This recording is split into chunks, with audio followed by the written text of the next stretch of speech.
আসসালামু আলাইকুম প্রিয় দর্শক, অন্য মঞ্চের আলাপচারিতায় আপনাদের সকলকে স্বাগত জানাচ্ছি। প্রিয় বন্ধুরা, প্রীতি, সালাম এবং শুভেচ্ছা নেবেন। যে কথা বলছিলাম যে প্রায় 2 বছর হতে চলল, অসংখ্য রাজনৈতিক নেতাকর্মী, বিশেষ করে আওয়ামী লীগের নেতাকর্মীরা কারাগারে বন্দী রয়েছেন। এদের প্রায় সবার বিরুদ্ধেই মিথ্যে মামলা দেওয়া হয়েছে এবং এই মামলাগুলো যে মিথ্যে সেটি বোঝা যায় যে এই প্রায় 2 বছর সময়েও কারো বিরুদ্ধে কিন্তু কোনো মামলার কোনো প্রসিডিংস ঠিকমতো শেষ হচ্ছে না, কোনো সুনির্দিষ্ট অভিযোগ নেই এবং ঢালাও হারে এক একজনের বিরুদ্ধে 100, 150, 200 করে মার্ডার কেস দেওয়া হয়েছে। কিন্তু এই যে কারাগারে আছে, মানে সবাই আবার একই লেভেলের নেতা নন। শুধুমাত্র যে রাজনৈতিক নেতাকর্মী তাই নয়, বিশ্ববিদ্যালয়ের শিক্ষক, সাংবাদিক, সাংস্কৃতিক কর্মী, মানবাধিকার কর্মী গণহারে গ্রেপ্তার করা হয়েছে এবং আওয়ামী লীগের প্রায় 2 থেকে 3 লাখ লোক বিভিন্ন পর্যায়ে গ্রেপ্তার হয়েছে। তাদের কেউ কেউ জামিন পেয়েছে। এখনো প্রায় 60-70 হাজার বিভিন্ন কারাগারে বন্দী বলে আমরা জানছি।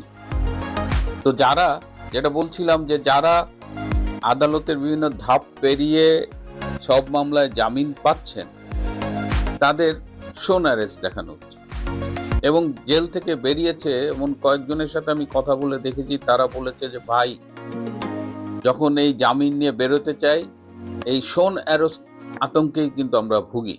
এবং এই যে ধরেন আইনি প্রক্রিয়া, জেলের ভেতরে যারা গেছেন তাদের তো প্রচুর টাকা পয়সা খরচ করতে হয়। মানে প্রত্যেকটা পদে পদে, এই যে আদালতে যাচ্ছে, একটা মিনারেল ওয়াটার দিবে, সেইটার জন্য 500 টাকা নেওয়া হয়। তো এরকম। তারপরে বলছে যে আমাদের একদম বন্দি হওয়া থেকে এই আইনি প্রক্রিয়া সবকিছু মিলে যত খরচ হয়, ওই জামিন পেয়ে কারাগারের গেট পেরোতেও তার চেয়ে বেশি টাকা খরচ হয়। তার মানে যখন আপনি জামিন পেয়ে বেরোবেন, তখন অসংখ্য লোককে আপনার ঘুষ দিতে হবে। সেটা যদি না দেন, তাহলে আপনি শোন অ্যারেস্ট। এখন এটা কি শুধুমাত্র ওই কারাগারের ইন্টারনাল বা লোকাল ডিসিশন, নাকি এইটা সরকারের সিদ্ধান্ত, নাকি এটা যুগপৎ সরকার এবং লোকাল অ্যাডমিনিস্ট্রেশনের কম্বাইন্ড ডিসিশন? কেন আজকে হঠাৎ শোন অ্যারেস্টের কথাটা বলছি? কারণ গতকাল 16ই জুন মঙ্গলবার মাননীয় প্রধানমন্ত্রী তারেক রহমান, তিনি বাংলাদেশ চীন মৈত্রী সম্মেলন কেন্দ্রে বিএনপির বিটের সাংবাদিকদের সাথে মত বিনিময় করেছেন, একটা মিটিং করেছেন এবং সেই মিটিংয়ে তিনি একটা ভাইটাল কথা বলেছেন। আপনারা জানেন যে 2007 সালে 1/11-এ তিনি গ্রেপ্তার হয়েছিলেন এবং তখন তার উপরে শারীরিক নির্যাতন করা হয়েছিল। সেনাবাহিনীর কিছু সদস্য তাকে এমন ভাবে নির্যাতন করেছিল যে তার পেছনের মেরুদণ্ডের হাড় ভেঙে গিয়েছিল। তিনি নিজেই সেটা বলেছেন। এবং তারপরে যেটা হলো যে তার সেই চিকিৎসাটা ঠিকমতো হয় নাই এবং তিনি গতকাল যেটা বললেন সেটা হলো যে এখন আমি চাইলেই তো প্রতিশোধ নিতে পারি, কারা এটা করেছে, কারা আমাকে নির্যাতন করেছে, কিন্তু প্রতিশোধ নিলে তো আমার হাড় জোড়া লাগবে না বা ব্যথা কমবে না। এবং এ কারণে তিনি বলছেন যে প্রতিহিংসার রাজনীতি থেকে বেরিয়ে আসতে হবে এবং তিনি তার নেতাকর্মীদেরও এই মেসেজটা দিতে চান সাংবাদিকদের মাধ্যমে। ফেয়ার না? তো এখন কথা হলো যে বাংলাদেশে বর্তমানে কারাগারে কি চলছে। বাংলাদেশে শোন অ্যারেস্ট আতঙ্কের বাইরেও যারা কারাবন্দী রয়েছে, তাদের চিকিৎসার নামে কি চলছে।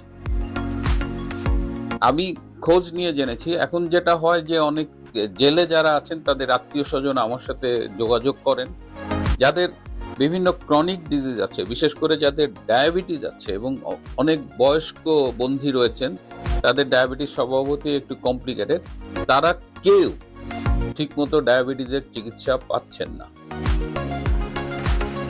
সাংবাদিক মোজাম্মেল বাবু, তিনি প্রোস্টেট ক্যান্সারের জন্য অপারেশন করে এসেছিলেন। প্রোস্টেট ক্যান্সারের পর একটি দীর্ঘ চিকিৎসা প্রক্রিয়া থাকে, কেমোথেরাপি থাকে, আরো অনেক ধাপ থাকে। সেই চিকিৎসা তিনি ঠিকমতো পাননি। সাংবাদিক শ্যামল দত্ত, তিনি স্লিপ অ্যাপনিয়া সহ নানান জটিল রোগে ভুগছেন, ঠিকমতো চিকিৎসা পাচ্ছেন না। মানবাধিকার কর্মী শাহরিয়ার কবির, তিনি প্রবীণ সিনিয়র রেসিডেন্ট, অনেকগুলো অসুখে ভুগছে। তাকে মানে কোনো লিগ্যাল প্রসিডিংস ছাড়া তাকে মিথ্যা মামলায় আটকিয়ে রাখা হয়েছে।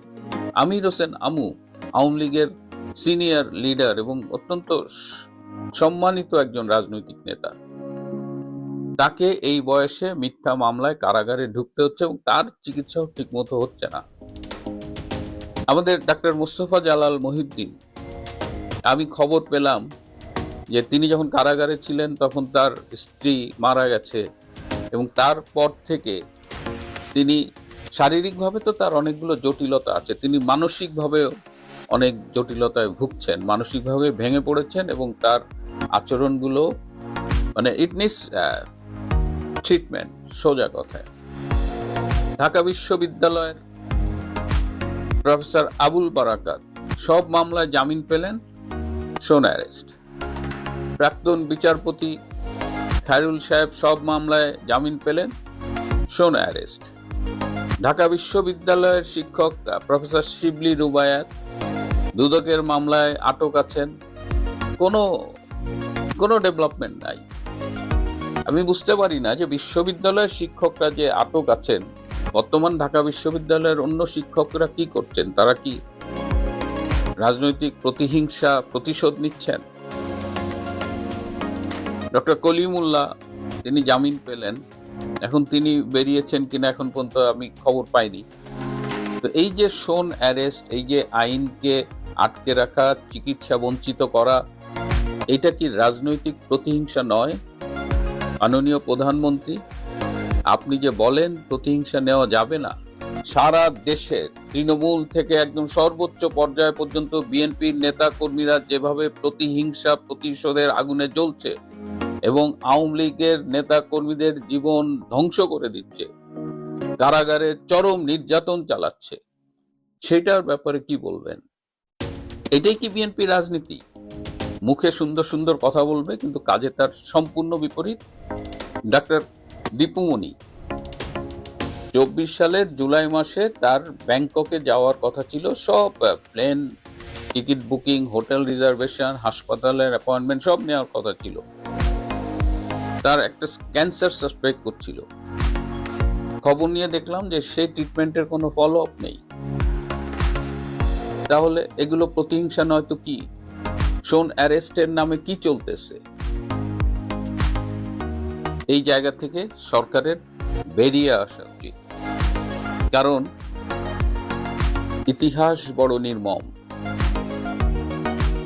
বাংলাদেশে ডক্টর ইউনূস যে ধারাটা চালু করে গেছে প্রতিশোধের, প্রতিহিংসার, এবং বিএনপি এসে সেই ধারাকে আরো বেগবান করেছে, এটা ভবিষ্যতের জন্য কোনো মঙ্গলজনক বার্তা বয়ে আনে না। গতকাল 16ই জুন সংবাদপত্রের জন্য কালো দিবস বলা হয়, কারণ 1975 সালের 16ই জুন বাকশাল সিস্টেমের অধীনে সব পত্রিকাকে বাতিল করে 4টা পত্রিকা জাতীয়ভাবে সরকারিভাবে চালু করা হয়েছিল। এটা আসলে সমাজতন্ত্রের একটা পার্ট।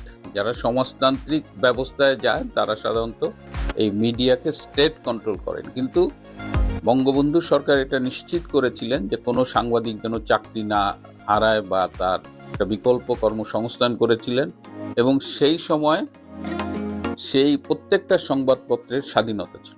আজকে বাংলাদেশের সংবাদপত্রের স্বাধীনতা কোথায়? ডক্টর ইউনূস এসে সব গণমাধ্যমের দখল নিয়েছিল, মালিকদের হটিয়ে দিয়ে প্রত্যেকটা গণমাধ্যম আপনি খোঁজ নেন 90% সব গণমাধ্যম দখল করা হয়েছে। আজকে বাংলাদেশের সত্য কথা বলা যায়, বাংলাদেশের সত্য কথা বলা যায় না বলেই আজকে আমাদের মতো মানুষ এই ইউটিউবে কথা বলছে, এবং আমরা চেষ্টা করি, আমি পার্সোনালি চেষ্টা করি সর্বোচ্চ সত্য তথ্যটা দেওয়ার জন্য। তারপরেও আমার ভুল হয়, আমি 5 to 10% টাইম আমি যে তথ্যটা দিই পরে দেখা যায় যে ওই তথ্যটা ঠিক হচ্ছে না। তাহলে আপনি 16ই জুন সংবাদপত্রের জন্য কালো দিবস বলেন, কিন্তু এখন আমরা কোন রং ব্যবহার করব গণমাধ্যমের স্বাধীনতা বোঝাতে? ডার্ক ব্ল্যাক, এর চেয়ে কালো তো হতে পারে না। প্রিয় বন্ধুরা, আজ এ পর্যন্তই। দীর্ঘ 16 মাস যে বৈঠকটার জন্য বিশ্ব অপেক্ষা করছে, তার নির্ধারিত সময় ছিল 45 মিনিট। মানে আমি বলতে চাইছি ডোনাল্ড ট্রাম্প এবং নরেন্দ্র মোদীর যে সাইডলাইন বৈঠক G7 আজকে রাতের দিকে হওয়ার কথা। ঠিক এই মুহূর্তে এখন যেটা খবর পাওয়া যাচ্ছে, বৈঠকের নির্ধারিত সময় ছিল 45 মিনিট। মোদী সেটাকে কেটে 25 মিনিট বাদ দিয়ে দিয়েছেন। তিনি 20 মিনিট বরাদ্দ করেছেন। কারণ হিসেবে দেখানো হয়েছে তার তড়িঘড়ি দেশে ফেরা উচিত, মানে দরকার, কারণ দেশের মধ্যে নানান সমস্যা রয়েছে, সেই জন্যই তাকে দেশে ফিরতে হবে। অতএব তার প্লেন তাড়ার জন্য তিনি 45 মিনিট সময় দিতে পারবেন না, মাত্র 20 মিনিটেই বৈঠক শেষ করতে হবে। এইটা মার্কিন যুক্তরাষ্ট্রের যারা প্রতিনিধি আছে বিদেশ মন্ত্রকে, তাদেরকে জানিয়ে দেওয়া হয়েছে।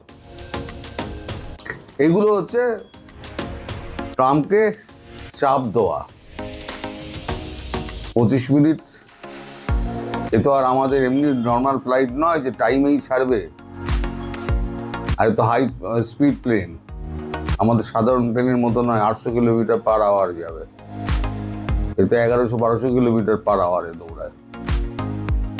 তো যাই হোক, এখন এটা জানার পর মার্কিনীদের পক্ষ থেকে একটা শোরগোল পড়ে যায় যে ভারতের প্রধানমন্ত্রী ইউএস প্রেসিডেন্টের বৈঠকের সময়কে কাটছাঁট করছে। রীতিমতো শোরগোল পড়ে গেছে G7-এও। অনেকেই মুচকি হাসছেন, অনেকেই অবাক হচ্ছেন, কেউ আর গোপে তা দিচ্ছেন, দেখ কেমন লাগে। কারণ কাউকে তো উনি অপমান করতে ছাড়েননি। আজ যে প্রত্যেককে যে অপমান করেছেন, জেলেনস্কি থেকে শুরু করে উনি পুতিন আলাস্কার বৈঠকে ডেকে মাথার ওপরে F-35 চক্কর লাগিয়েছেন নিজের শক্তি দেখানোর জন্য। পুতিনকে করেছেন, জেলেনস্কিকে করেছেন, আর আমাদের ইতালির প্রাইম মিনিস্টার জর্জিয়া মেলোনি, তাকে বলেছেন গায়ে পড়া মেয়ে ছেলে। এই কোনো ভদ্র সভ্য দেশের একটা রাষ্ট্রপ্রধান আর একটা রাষ্ট্রপ্রধানের ক্ষেত্রে ব্যবহার করা যায় কিনা এই শব্দ আপনারাই ভেবে দেখুন। ফ্রান্সের প্রেসিডেন্ট ম্যাক্রন সম্পর্কে উনি বলেছেন ওনার স্ত্রী তো ওনাকে রাতে পেটায়, উনি বলেছেন। জাপানের প্রধানমন্ত্রীকে হোয়াইট হাউসে ডেকে তিনি স্মরণ করিয়ে দিয়েছেন যে প্রথম বিশ্বযুদ্ধে কিন্তু আমরা পরমাণু বোম ফেলেছিলাম। সুতরাং আমেরিকা পারে না এমন কিছু নেই, বেশি বেগরবাই করবেন না। এই যে সবার প্রতি রাগ। তারপর কানাডার ট্রুডোকে যখন থাকাকালীন বলেছিল কানাডা আমি দখল করে নেব, নানান ধরনের রাগ। এই পঞ্জীভূত রাগের একটা বহিঃপ্রকাশ, যেটা কানা ঘুষো আমাদের মোদিজির কাছে এসছিল, মোদিজি একটা স্ট্রোকে তার সকলের জবাব দিয়ে দিয়েছেন যে তুমি আমেরিকা হতে পারো, নাম্বার 1 হতে পারো, আমার কাছে তোমার 2 শিক্ষার দাম নেই, 2 শিক্ষার দাম নেই। তোমার আমাদের নির্ধারিত বৈঠক 45 মিনিটে কেটে আমি 20 মিনিট করে দিলাম। তোমার দাদাগিরি এবার আমি ছোটাবো। আসলে পাওয়ার শিফটিং হচ্ছে, এটা মানতে পারছেন না ডোনাল্ড ট্রাম্প, তার এখানে বিধছে। অথচ ভারতকে ছাড়া উপায় নেই, কারণ মিড টার্ম ইলেকশন জিততে গেলে তাকে ভারতের সমর্থন পেতেই হবে। আর ভারত ভাবছে মিড টার্ম ইলেকশনটা কোনো রকমে কাটিয়ে দিই, তারপর এটা দেখা যাবে। কারণ এই অবস্থার প্রেক্ষিতে এখন হইচই পড়ে গেছে পুরো G7 ওই জন্য বললাম, কোনো রাষ্ট্রনায়ক মিচকি হাসছেন, কেউ গোপে তা দিচ্ছেন, কেউ আবার গালে হাত দিয়ে ভাবছেন, নানান রকম প্রতিক্রিয়া হচ্ছে। সব থেকে ভালো প্রতিক্রিয়া দিয়েছেন আমার জর্জিয়া মেলোনি। তিনি খবরটি শোনার পর ঘরে ঢুকে নাকি দরজা বন্ধ করে অট্টহাস্য হাসেন, শোনা যাচ্ছে। এসব খবর উড়ো উড়ো আসছে বিদেশ মন্ত্রক মারফত, আর সব খবরই লিক হয়, যারা লিক করে তারা লিক করে দেয়। এখন এইটা যদি ঘটনাটা ঘটলো, এই যে 25 মিনিট যে বাড়তি কাটা গেল, এটা তো ট্রাম্পের নাক কাটার সমান। তোমাকে পুরো বেইজ্জত করে ছেড়ে দিলাম সারা বিশ্বের সামনে। অথচ এই আমাদের ভারতবর্ষ কিন্তু G7 এর মেম্বার নয়, তিনি অতিথি। এবং শুরু থেকে ট্রাম্পের মানে প্রতি তার যে মনোভাব, সেই মনোভাবটা ট্রাম্প দেখেই ট্রাম্প বুঝে গেছেন যে এখানে এত তাড়াতাড়ি চানা গলবে না। তাই প্রথম যে ছবিটা আপনারা দেখেছিলেন, এক কোণে দাঁড়িয়ে ট্রাম্প শুকনো মুখে এদিক পানে চেয়ে রয়েছে উদাস দৃষ্টিতে। একটা মানুষের বুকের পাটা কতটা থাকতে পারে, তিনি G7 এর বৈঠকে ফ্রান্সের বুকে দাঁড়িয়ে যারা উদ্যোক্তা গোষ্ঠী G7 এর, তাদের যে সব থেকে বড় শক্তি, তার বৈঠককে 25 মিনিট কেটে দিলেন, কোনো উত্তর দিতে পারবেন না। ট্রাম্প বাহাদুর কোনো উত্তর দিতে পারবেন না, কারণ তিনি সারা পৃথিবীর লোককে অপমানিত করেছেন, তাদেরকে পায়ের তলায় দাবিয়ে রাখার চেষ্টা করেছেন, মাদুরোকে তুলে এনেছেন, একে বাইডেন প্রশাসন এতে ঝামেলাটা লাগিয়ে দিল ইউক্রেন রাশিয়ায়, সেখানে গন্ডগোলটা করলো, যেটা এখন বহমান আছে মানে ট্রাম্পের কল্যাণে। কিন্তু ট্রাম্প বেরোতে চাইলেও ইসরায়েল বেরোতে দেবে না, কারণ ইসরায়েলের শক্তি হচ্ছে এইটাই যে আমেরিকাতে তাদের যত স্থপতি রয়েছে এবং বিগ শটগুলো, বিগ কোম্পানিগুলো যেগুলো রয়েছে, যত বিগ কোম্পানি আপনি বলুন, সব কিন্তু হচ্ছে ইসরায়েলের। যদি এক এক করে ইসরায়েল সরাতে শুরু করে আগামী 2 বছরের মধ্যে, তাহলে পরে কিন্তু ট্রাম্প বাহাদুরের অবস্থা, আমেরিকার অবস্থা খারাপ।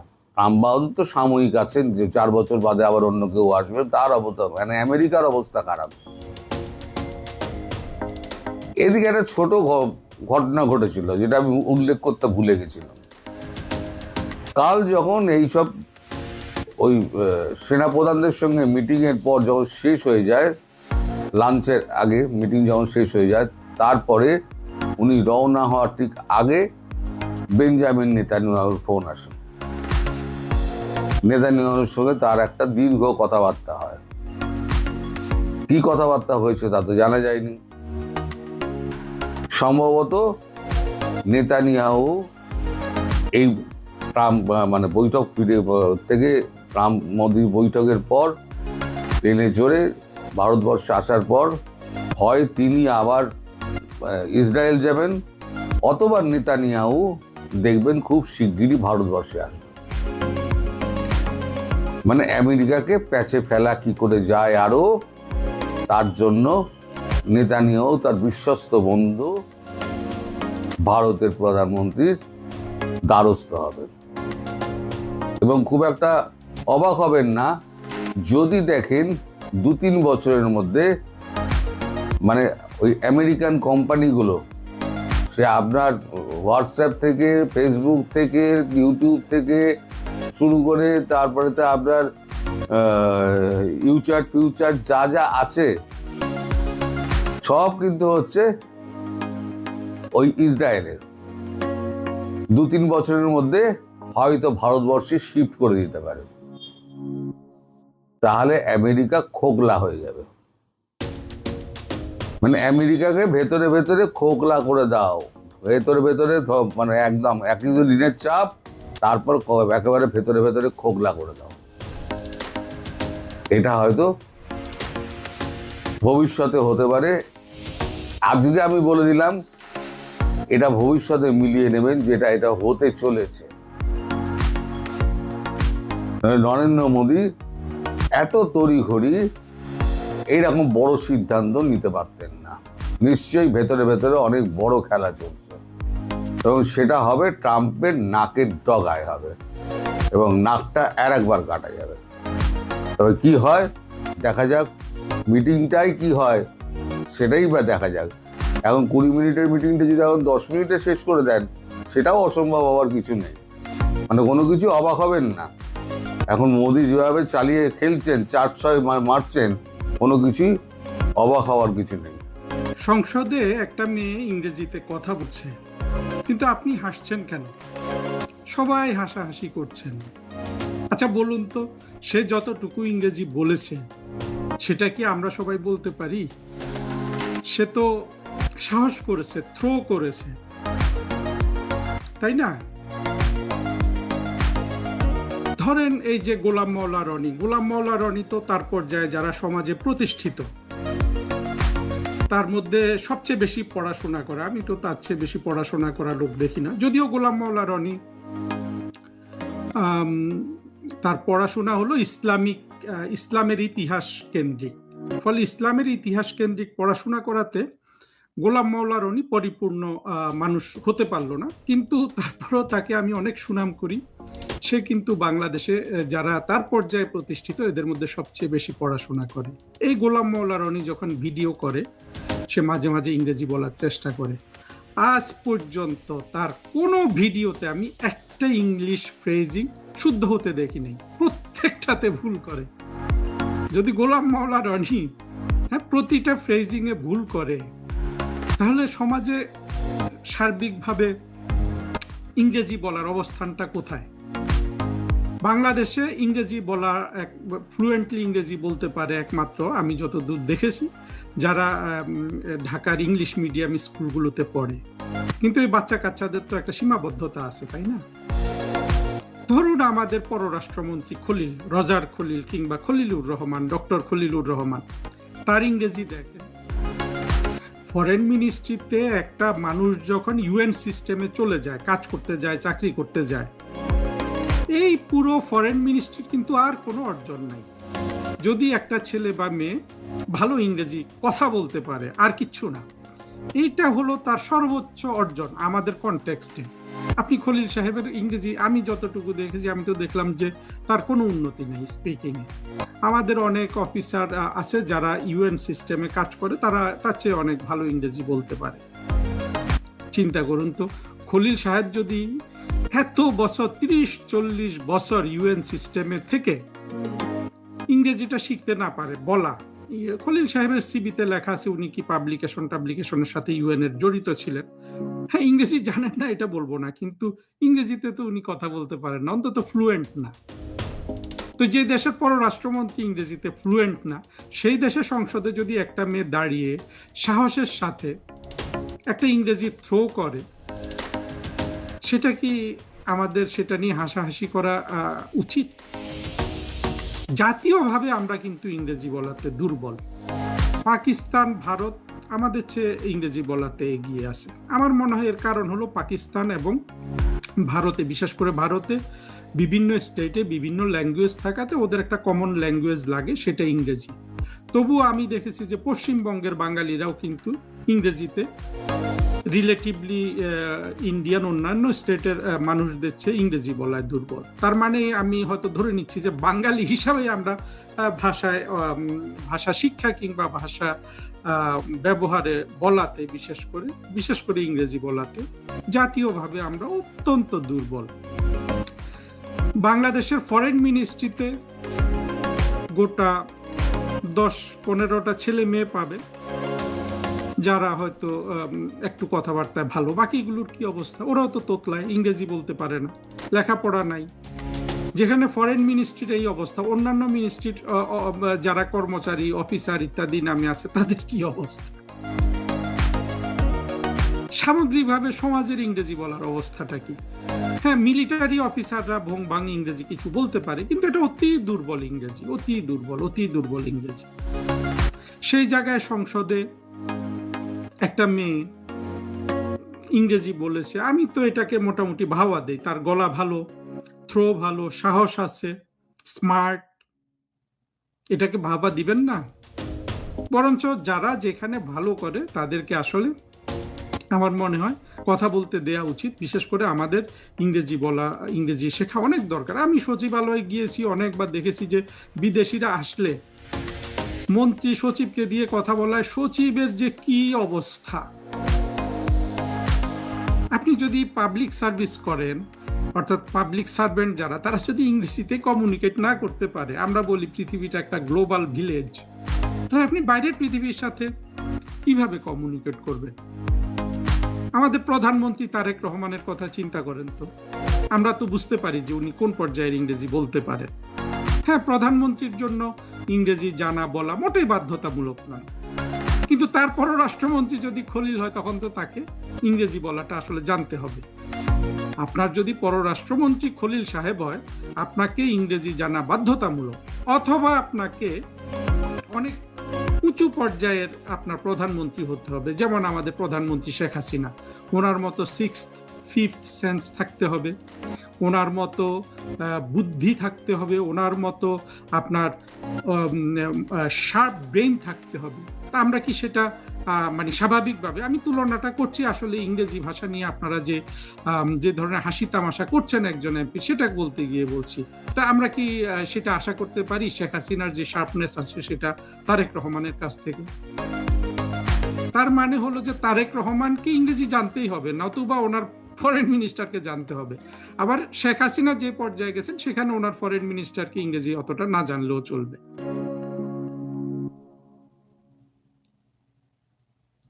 আমি অবশ্য এসব কথা বলা মানায় না, কারণ আমি নিজে তো ভাষায় অতি দুর্বল। আমার ইংরেজির দশাটা কি, খুবই খারাপ। খারাপ হলো আমার অবশ্য নিজের পক্ষে একটা কৈফিয়ত আছে, সেটা হলো যে আমি যেটা পাবলিকলি করে দেখিয়েছি, যেটা নিয়ে আজকে অবশ্য ব্লুমসডেতে আরেকটা লেকচার দিয়েছি, অর্থাৎ আমি যে ইউলিসিস উপন্যাসের 12 অধ্যায় অনুবাদ করে দেখিয়েছি যেই পর্যায়ে, সেইটা আপনি যদি ওই বিষয়টা বোঝেন, এই উপন্যাস সম্পর্কে আপনার জানা থাকে, তাহলে আপনি এটা আমার সম্পর্কে অ্যাসিউম করতে পারেন যে এই ভারত উপমহাদেশ অর্থাৎ 32 কোটি বাংলাভাষীর মধ্যে আমাকে আপনি 1 নম্বর ইংরেজি ভাষা পারদর্শী ধরে নিতে পারেন, অর্থাৎ রিডিংয়ে এবং কম্প্রিহেনশনে, আন্ডারস্ট্যান্ডিংয়ে। আমার ইংরেজি বলা তো অতিশয় দুর্বল, যদিও ঢোল পিটাইতে হয়। আমি যেই গভীরতায় কোনো ইংলিশ কনভারসেশনে একজন বিদেশিকে নিতে পারবো, সেটা অবশ্য বাংলাদেশে, অন্তত বাংলাদেশে, পশ্চিমবঙ্গের কথা জানি না, বাংলাদেশে আমার পর্যায়ে একজনও নাই। আমি ডক্টর কামাল হোসেনেরও ইংরেজি বলা বিদেশে দেখেছি। তো ডক্টর কামাল হোসেন যদি আমার পর্যায়ে না থাকে, তাহলে বুঝতে পারছেন পাকিস্তান আমলের মানুষ, তাহলে বাকিদের অবস্থাটা তা তো বুঝতেই পারছেন। হ্যাঁ, আপনি হয়তো রাগ করছেন, হারুন সাহেব নিজের কথা বলে দিল, কিন্তু আমি যেই এক্সাম্পলটা দিলাম, যে আমি যে ইউলিসিস উপন্যাসের 12 অধ্যায় যেইভাবে যেই সাফল্যের সাথে অনুবাদ করেছি, সেইটা যদি আপনি বোঝেন, তাহলে আপনি এটা আপনি ওই আমার এই অ্যাসাম্পশনটাকে আপনি চ্যালেঞ্জ করতে পারবেন না, যে না, আপনি বিরক্ত হতে পারেন কিন্তু চ্যালেঞ্জ করতে পারবেন না পাবলিকলি। আপনাকে ওইটা মানতে বাধ্য হবে যে না, এই কাজটা যে পারে এই 32 কোটি মানুষের মধ্যে, সে সবচেয়ে ভালো ইংরেজি পারে। কিন্তু আমার ইংরেজি তো দুর্বল, অন্তত 2 মিনিট 4 মিনিটে তো আমি ওপেন আপ করতে পারি না।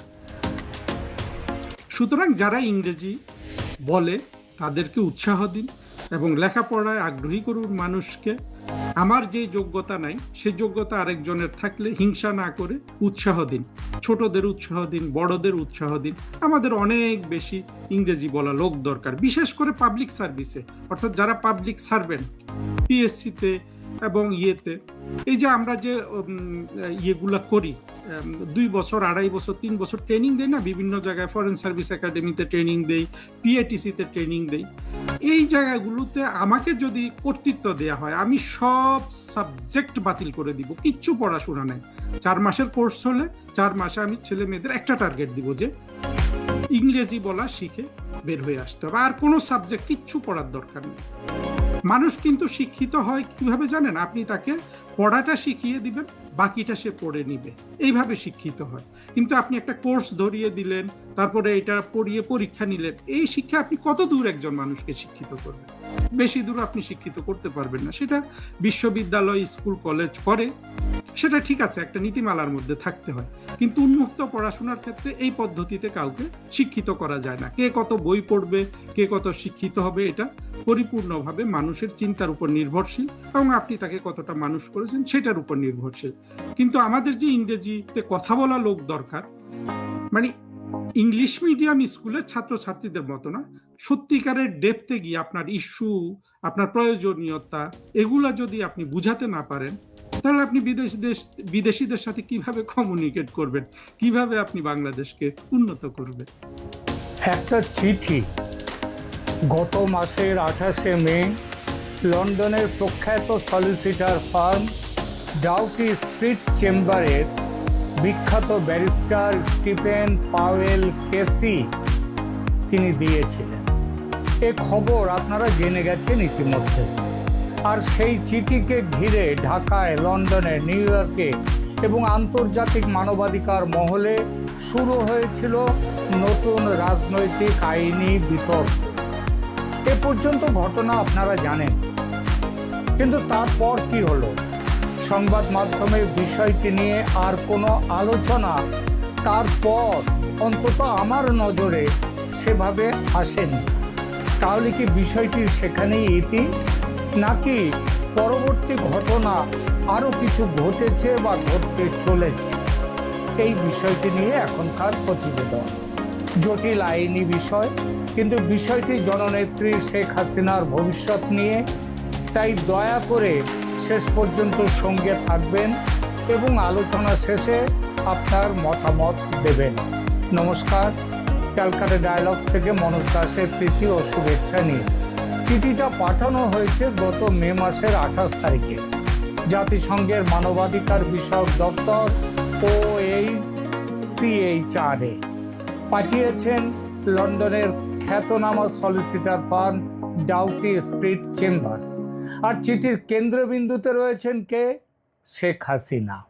প্রথম প্রশ্ন হলো, এটা কি শুধুই একটা আনুষ্ঠানিক আপত্তিপত্র, নাকি এর পেছনে আছে আরো বড় কিছু? এই চিঠি কি আসলে আন্তর্জাতিক আইনি লড়াইয়ের প্রথম ধাপ? এই চিঠির কি জবাব দিয়েছে জাতিসংঘের মানবাধিকার কমিশন? দিয়ে থাকলে কি জবাব দিয়েছে?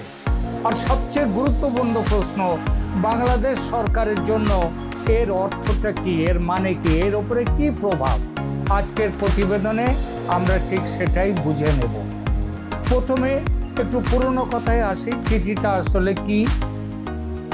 সহজভাবে বলি, ডাউকি স্ট্রিটের চিঠিটা কোনো সাধারণ চিঠি ছিল না। এর আগে আমি আমার যে প্রতিবেদন করেছি এই বিষয়ে, সেখানে স্পষ্ট বলেছি এটা ছিল এক ধরনের আনুষ্ঠানিক আইনি আপত্তি, যার লক্ষ্য ছিল জাতিসংঘের মানবাধিকার দপ্তরের একটি রিপোর্টের নির্ভরযোগ্যতাকে চ্যালেঞ্জ করা। রিপোর্টটি কি ছিল আপনারা জানেন? গত জুলাই, 24 জুলাই অভ্যুত্থানে নিহতের সংখ্যা। জাতিসংঘের এই রিপোর্টে বলা হয়েছিল বাংলাদেশের জুলাই আগস্ট আন্দোলনের সময় প্রায় 1400 জন নিহত হয়েছে। ডাউকি স্ট্রিটের দাবি, এই সংখ্যা অতিরঞ্জিত, অসঙ্গত এবং বাস্তব তথ্যের সঙ্গে মেলে না। কারণ অন্তর্বর্তী সরকার তাদের নিজস্ব অফিসিয়াল গেজেট, যেটা বেরিয়েছে জানুয়ারি 2025-এ, সেখানে মৃত্যুর সংখ্যা 834 বলে উল্লেখ করেছে। অর্থাৎ জাতিসংঘের 1400 প্রায় অর্ধেক। আবার ছাত্র নেতৃত্বাধীন বৈষম্য বিরোধী আন্দোলনের নিজস্ব হিসাবেও সংখ্যাটি 650-এর আশেপাশে বলা হয়েছে। অর্থাৎ ফারাকটা বিশাল, সামান্য নয়। ডিউটি স্ট্রিটের যুক্তি, বাংলাদেশের সরকারি হিসাব অনুযায়ী নিহতের সংখ্যা যেহেতু অনেক কম, তাই জাতিসংঘের রিপোর্টে যে মৃত্যুর সংখ্যা তুলে ধরা হয়েছে সেটি সংশোধন করা উচিত। অর্থাৎ চিঠির মূল উদ্দেশ্য ছিল একটাই, জাতিসংঘের রিপোর্টের ক্রেডিবিলিটি বা বিশ্বাসযোগ্যতাকে নিয়ে প্রশ্ন তোলা। এবার চিঠির মূল বক্তব্য কথাগুলো সংক্ষেপে বলি। ডাউটি স্ট্রিটের চিঠির কেন্দ্রীয় বক্তব্য ছিল তিনটি। প্রথমত, মৃত্যুর সংখ্যা সঠিক নয়। তাদের মতে ইউএন রিপোর্টে যে সংখ্যা দেওয়া হয়েছে সেটি প্রকৃত পরিস্থিতি প্রতিফলিত করে না। দ্বিতীয়ত, রিপোর্টটি সংশোধন বা প্রত্যাহার করা উচিত। অর্থাৎ শুধু আপত্তি জানানো নয়, তারা আনুষ্ঠানিকভাবে রিপোর্ট পরিবর্তনের দাবি তুলেছে। তৃতীয়ত, শেখ হাসিনার বিরুদ্ধে তৈরি হওয়া আন্তর্জাতিক ন্যারেটিভের বিরুদ্ধে একটা বড়সড় প্রতিরোধ করে তোলা। অর্থাৎ এই চিঠির লক্ষ্য শুধু একটি সংখ্যার বিতর্ক নয়, এর পেছনে রয়েছে বড় রাজনৈতিক আইনি লড়াই। আর এই জায়গাটাই সবচেয়ে গুরুত্বপূর্ণ, কারণ সংখ্যার বিতর্কের ভেতরে আসলে আছে একটি বৃহৎ প্রশ্ন। প্রশ্নটা হলো, বাংলাদেশের জুলাই আন্দোলনের ঘটনাগুলো আন্তর্জাতিক মহলে কিভাবে বিবেচিত হবে এবং সেই বিবেচনার ওপরেই ভবিষ্যৎ আইনগত, কূটনৈতিক, এমনকি হাসিনার প্রত্যর্পণ সংক্রান্ত অবস্থানও প্রভাবিত হবে। এটা কি লিগ্যাল নোটিশ? আইনগতভাবে বললে এটাকে সরাসরি আদালতের ভাষায় লিগ্যাল নোটিশ বলা একটু জটিল, কারণ এটা কোনো মামলা শুরুর প্রচলিত নোটিশ নয়। এটা ছিল জাতিসংঘকে দেয়া একটা ফর্মাল লিগ্যাল রিপ্রেজেন্টেশন, অর্থাৎ আইনজীবীর মাধ্যমে পাঠানো আনুষ্ঠানিক দাবি ও আপত্তিপত্র। তবে বাস্তব অর্থে এর গুরুত্ব লিগ্যাল নোটিশের চেয়ে কম নয়, কারণ এ ধরনের চিঠি ভবিষ্যতের আইনের পদক্ষেপের ভিত্তি তৈরি করতে পারে এবং সেই উদ্দেশ্যেই এই চিঠি পাঠানো। অর্থাৎ এটা হয়তো নিজের মামলা নয়, কিন্তু মামলা বা আন্তর্জাতিক অভিযোগের প্রস্তুতিমূলক ধাপ অবশ্যই এটা। জাতিসংঘ কি জবাব দিয়েছে এই চিঠি? এখানে আসে একটা গুরুত্বপূর্ণ মোড়। জাতিসংঘের পক্ষ থেকে সরাসরি এই চিঠির আলাদা কোনো আনুষ্ঠানিক জবাব দেয়া হয়নি, কিন্তু জাতিসংঘের মহাসচিবের যিনি মুখপাত্র স্টেফান ডুজারিক, সেই স্টেফান ডুজারিক গত 1 জুন এক সাংবাদিক সম্মেলনে, 1 জুন এই মাসেই, এক সাংবাদিকের প্রশ্নের উত্তরে স্পষ্ট করে বলেছেন, মানবাধিকার দপ্তরের রিপোর্ট নিয়ে তাদের সন্দেহ করার কারণ নেই। অর্থাৎ পরোক্ষভাবে হলেও জাতিসংঘ বলল তারা রিপোর্টের ওপর আস্থা রাখছে এবং শেখ হাসিনার পক্ষ থেকে তোলা আপত্তির ভিত্তিতে তারা রিপোর্ট বদলানোর মতো কোনো কারণ দেখছে না। আর রাজনৈতিক ভাষায় বললে জাতিসংঘ ডাউটি স্ট্রিটের আপত্তি গ্রহণ করেনি। কেন এই চিঠি তাহলে এত গুরুত্বপূর্ণ? কারণ এর প্রভাব শুধু একটি রিপোর্টের সীমাবদ্ধ নয়। জাতিসংঘের রিপোর্ট যদি প্রতিষ্ঠিত হয় তাহলে ভবিষ্যতে তা কয়েকটি ক্ষেত্রে ব্যবহৃত হতে পারে শেখ হাসিনার বিরুদ্ধে। শেখ হাসিনার বিরুদ্ধে আন্তর্জাতিক জনমত গঠন হবে, বাংলাদেশের বিচার ব্যবস্থার ওপর চাপ তৈরি হবে এবং সেই চাপ তো তৈরি হয়েছে, কারণ মূলত জাতিসংঘের এই রিপোর্টের ভিত্তিতেই শেখ হাসিনার বিচার হয়েছে এবং বিচারে তার মৃত্যুদণ্ড দেওয়া হয়েছে। তারপর ভারতের কাছে প্রত্যর্পণ বা কূটনৈতিক আলোচনায়ও এর একটা গুরুত্ব থাকবে। মানবাধিকার সংগঠনগুলোর অবস্থান নির্ধারণ করতেও এই রিপোর্টের গুরুত্ব এসে যাবে। আর যদি ওই রিপোর্টের বিশ্বাসযোগ্যতা প্রশ্নবিদ্ধ করা যায় তাহলে উল্টোভাবে শেখ হাসিনার পক্ষে একটা বড় আইনি রাজনৈতিক সুবিধা তৈরি হতে পারে যেমন বর্তমানের পক্ষে তেমন ভবিষ্যতের পক্ষে। সেজন্যই ডাউটি স্ট্রিটের এই চিঠিটা নিছক প্রতীকী নয়, এটা শেখ হাসিনার পক্ষে একটা বিরাট আন্তর্জাতিক স্ট্র্যাটেজিক মুভ। এরপর তাহলে কি হবে? জাতিসংঘ তো সরাসরি উত্তর দেয়নি। এখন প্রশ্ন তাহলে দাঁড়ায়, ডাউটি স্ট্রিটের পরবর্তী পদক্ষেপ কি হতে চলেছে? আমাদের কাছে কিছু খবর আছে, তবে সেই খবরের সবগুলোই এখনো সম্ভাবনার স্তরে, এখনো পাকাপাকিভাবে ঠিক হয়নি। এখানে কয়েকটি সম্ভাবনা আছে। প্রথম সম্ভাবনা জাতিসংঘের অন্য কাঠামোতে যাওয়া, মানে OHCHR এর কাছ থেকে সরাসরি জবাব যখন পাওয়া গেল না, তখন UN স্পেশাল র্যাপোর্টিয়ার্স সেখানে যাওয়া যায়। বিশেষ করে ন্যায্য বিচার, মানবাধিকার, অনুপস্থিতিতে বিচার বা মৃত্যুদণ্ড সংক্রান্ত বিশেষ র্যাপোর্টিয়ারদের কাছে অভিযোগ ইতিপূর্বেও তোলা হয়েছে, এখনো তোলা সম্ভব।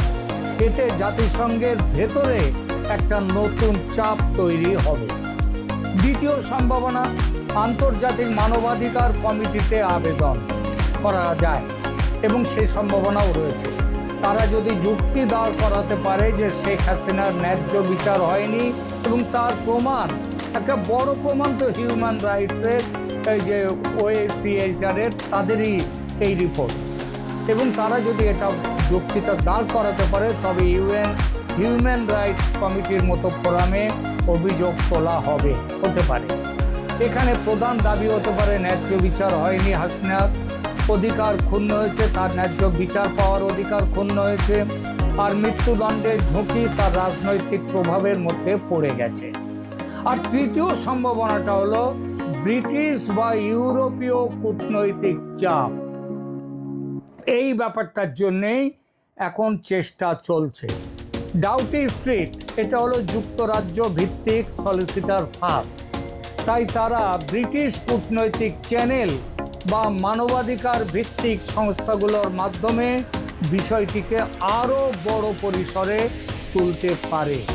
এখানে এই বড় পরিসর বলতে কি, ইন্টারন্যাশনাল কোর্ট অফ জাস্টিসও আছে। এখানে মূল লক্ষ্য হবে বাংলাদেশকে সরাসরি আঘাত না করে আন্তর্জাতিক চাপ তৈরি করা প্রথম। আর চতুর্থ সম্ভাবনাটা কি, সংযুক্ত মানবাধিকার অভিযান। Amnesty international, human rights watch বা অন্যান্য আন্তর্জাতিক সংগঠনের সঙ্গে যুক্ত হয়ে একটি বৃহত্তর ক্যাম্পেইন বিল্ড করা যায় শেখ হাসিনার পক্ষে, এবং এই ধরনের বিচার এই জাতিসংঘের এই রিপোর্টের বিরুদ্ধে। এতে আইন, গণমাধ্যম এবং মানবাধিকার তিনটি ক্ষেত্র একসঙ্গে কাজ করবে। এবার আসি বাংলাদেশ সরকারের ওপর এর কি প্রভাব পড়বে। এটা খুব গুরুত্বপূর্ণ প্রশ্ন। বাংলাদেশ সরকারকে এই আইনি প্রক্রিয়ার জবাব দিতে বাধ্য? সোজা উত্তর হলো সরাসরি বাধ্য নয়, কিন্তু রাজনৈতিক ও কূটনৈতিকভাবে সংবেদনশীল। আর বাংলাদেশ সরকার জাতিসংঘের একটি সদস্য রাষ্ট্র, তাই জাতিসংঘের মানবাধিকার বিষয়ক রিপোর্ট, আপত্তি এবং পর্যালোচনার সঙ্গে তাদেরকে সাথে সংলাপে যেতে হবে। কিন্তু একই সঙ্গে সরকার চাইবে না যে বাইরের কোনো আইনি চ্যালেঞ্জ তার ঘরোয়া বিচার প্রক্রিয়াকে দুর্বল করে দিক। কিন্তু এটার ক্ষেত্রে আবার মনে রাখতে হবে, তাদের ঘরোয়া বিচার প্রক্রিয়াটা কিন্তু বাইরের আইনি ব্যাপার ওই জাতিসংঘের রিপোর্টের, মানবাধিকার কমিশনের রিপোর্টের ভিত্তিতেই তৈরি হয়েছে। মানে অলরেডি এর বিচার প্রক্রিয়া বাইরের থেকে দুর্বল হয়ে গেছে, বাইরের চাপ। সুতরাং তাহলে সরকারের অবস্থান হবে নিজের অবস্থানটা ব্যাখ্যা করা, তাদের নিজস্ব তথ্য উপস্থাপন করা। সেখানে তো আবার 1400 নয়, সেখানে 800-র মতো আছে, আবার 650ও আছে। তার মানে জাতিসংঘের রিপোর্টের বিপরীতে তাদের পাল্টা ব্যাখ্যা সেটা দিতে হবে বাংলাদেশ সরকারকে, এবং আন্তর্জাতিক মহলকে বোঝাতে হবে যে ঘটনাটা অভ্যন্তরীণ বিচারিক বিষয় হলেও জাতিসংঘের রিপোর্টের ওপর ভিত্তি করে এটা দাঁড়িয়ে আছে। এবং সেটা বলা মানেই তার মানে অলরেডি আন্তর্জাতিক চাপের কাছে মাথা নুইয়ে রেখেছে বাংলাদেশ। সুতরাং এখানে বাংলাদেশের জন্য একটা কূটনৈতিক ভারসাম্যের প্রশ্ন আসবে। একদিকে আন্তর্জাতিক মানবাধিকার কাঠামোকে অগ্রাহ্য করা যাবে না, অন্যদিকে রাষ্ট্রের সার্বভৌম মানে তথাকথিত সার্বভৌম বিচার ব্যবস্থাকেও দুর্বল করা যাবে না। আবার জাতিসংঘের নিহতের সংখ্যা বিষয়ক তথ্যের বিপরীতে তাদের নিজস্ব তথ্য আছে, যেটা জাতিসংঘের সংখ্যার প্রায় অর্ধেক। তাহলে কোনটাকে সত্যি বলবে বাংলাদেশ সরকার? একেই বলে catch-22 সিচুয়েশন। বাংলাদেশের সামনে রাজনৈতিক ঝুঁকি কি আছে? এই পুরো পরিস্থিতিতে বাংলাদেশের জন্য 3 ধরনের ঝুঁকি আছে। প্রথমত আন্তর্জাতিক ইমেজ। জাতিসংঘ যদি কোনো অভিযোগকে গুরুত্ব দেয় তাহলে বাংলাদেশের মানবাধিকার ছবি ক্ষতিগ্রস্ত হতে পারে। আর দ্বিতীয়ত প্রত্যর্পণ নিয়ে যে রাজনীতি এখন বাংলাদেশ করছে, সেই রাজনীতি থেকে তাকে পিছিয়ে আসতে হবে। শেখ হাসিনাকে ঘিরে ভারত, বাংলাদেশ এবং পশ্চিমা বিশ্বের মধ্যে কূটনৈতিক টানাপোড়েন আরও বেড়ে যেতে পারে।